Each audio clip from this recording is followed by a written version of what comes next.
मैले भोजपुरमा भेट्न सक्छु त? सकिन्छ। यतिका धेरै युवा साथीहरूलाई मैले देख्दाखेरि अत्यन्तै म हर्षित छु। आज त्यो गीतले भने जस्तो है, त्यो गीतले भने जस्तो आकाशले खोजिरहेको छ। कहाँ हो त आकाशले नदेख्ने कुनै जमिन छ? छैन। बतास नपुग्ने, हावा नपुग्ने ठाउँ कहीँ कतै छ? छैन। बतासले हावाले सोधिरहेको छ, आकाशले खोजिरहेको छ।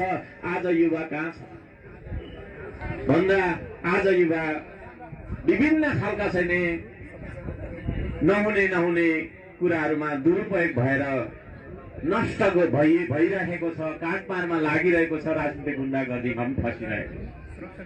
आजको युवा अल्छी युवा हुनुभयो। त्यसो भएको कारणले गर्दाखेरि युवाहरूलाई जाँगरिलो बनाउनु पर्छ भन्ने एउटा आह्वान लिएर, एउटा छैन आवाज लिएर हामी यहाँ आएका छौँ।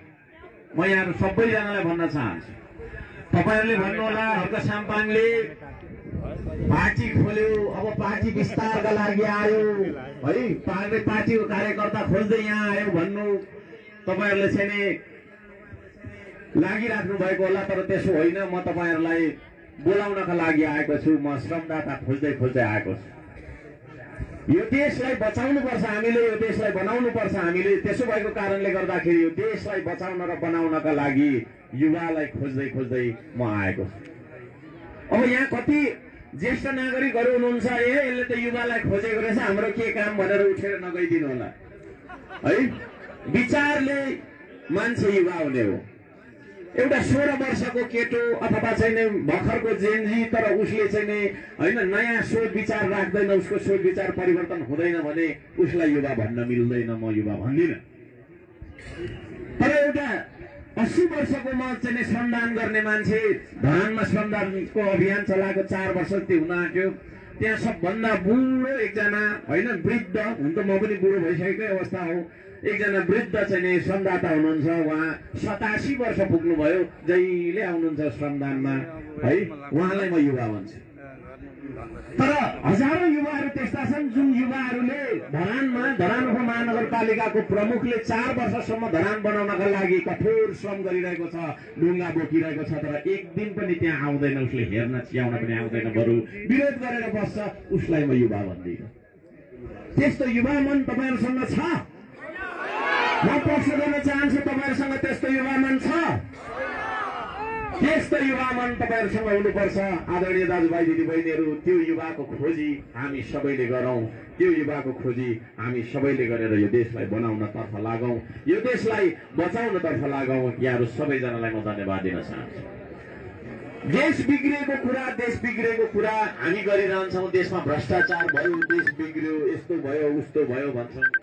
देश बिग्रिनुमा धेरै कारणहरू हुन सक्छन्, खोज्दै जाँदाखेरि बुझ्दै जाँदाखेरि।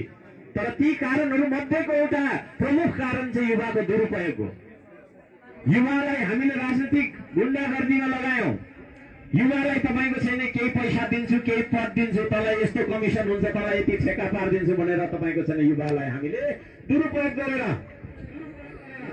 काटमारमा त्यसले प्रयोग गर्यौं। हामीले चाहिँ तोडफोडमा प्रयोग गर्यौं, हामीले आगजनीमा प्रयोग गर्यौं। त्यसो भएको कारणले गर्दाखेरि युवाको दुरुपयोग हुनु हुँदैन भन्ने म भन्न चाहन्छु। यहाँहरू सबैजनालाई त्यो अनुरोध गर्न चाहन्छु। र मिडिया मार्फत पनि हामीलाई सुनिराख्नु भएको छ, हेरिराख्नु भएको छ। यहाँहरू सबैजना युवालाई म भन्न चाहन्छु, अब राजनीतिक गुण्डागर्दीमा युवा दुरुपयोग हुनु हुँदैन।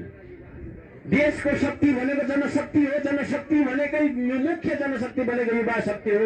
युवा शक्तिलाई नै हामीले राजनीतिक गुण्डा बनाइसकेपछि, उसलाई झगडा गर्नतर्फ, उसलाई भ्रष्टाचार र कमिसनतर्फ हामीले चाहिँ जोडाइसकेपछि यो देशको भविष्य राम्रो हुन्छ, वर्तमान राम्रो हुन्छ भनेर हामीले कल्पना गर्न सक्दैनौँ। त्यसो भएको कारणले आदरणीय दाजुभाइ दिदीबहिनीहरू, आदरणीय युवाहरू, आदरणीय जेनजीहरू, म भन्न चाहन्छु हामीले युवालाई दुरुपयोग गर्न छोडौं। र युवा मित्रहरूलाई पनि भन्न चाहन्छु, हामी कता जाँदैछौँ, कसले हामीलाई के भनेर भुलाइरहेको छ, के भनेर हामीलाई परिचालन गरिरहेको छ भन्ने कुरामा तपाईँहरू अब सचेत बन्नुपर्छ। र सहीको पक्षमा मात्रै तपाईँहरू चाहिँ सही बाटोमा मात्रै दौडिनुपर्छ, त्यस बाटोमा मात्रै तपाईँ हिँड्नुपर्छ। म त्यो भन्न चाहन्छु, युवाको दुरुपयोग नहोस्, खबरदारी गर्नुपर्छ हामी सबैजनाले। आदरणीय भोजपुरवासी आमा बुवा दाजुभाइ तथा दिदीबहिनीहरू, यहाँ सबैजनालाई यो कार्यक्रममा हार्दिक धन्यवाद दिँदै हार्दिक स्वागत गर्न चाहन्छु। म केही लामो कुरा हुन सक्छ, केही कुराहरू अलिकति 2-4 कुरा अरू वक्ताहरूको भन्दा मेरो अलिकति लामो हुन सक्छ। तपाईहरु दिगदार नमानिकन सुनिदिनु होला र सुनेर बुझ्ने कोसिस गरिदिनु होला, म त्यो भन्न चाहन्छु। किनभने सधैँ हाम्रो भेट हुन सक्दैन, सधैँ तपाईको चाहिँ समयले हामीलाई साथ दिन सक्दैन। युवालाई जेनजीलाई दुरुपयोग गरेर विभिन्न खालका तपाईको चाहिँ हत्कण्डा मचाउने मान्छेहरू पनि छन् यहाँ। बिचरा जेनजीलाई के थाहा हुन्छ होइन, भर्खरका छैन अल्लाह रे ठिटीहरू लाइन लागेर कुदिनेको देख्छु, लाइन लागेर झगडा गर्नुपर्छ भनिनेको देख्छु।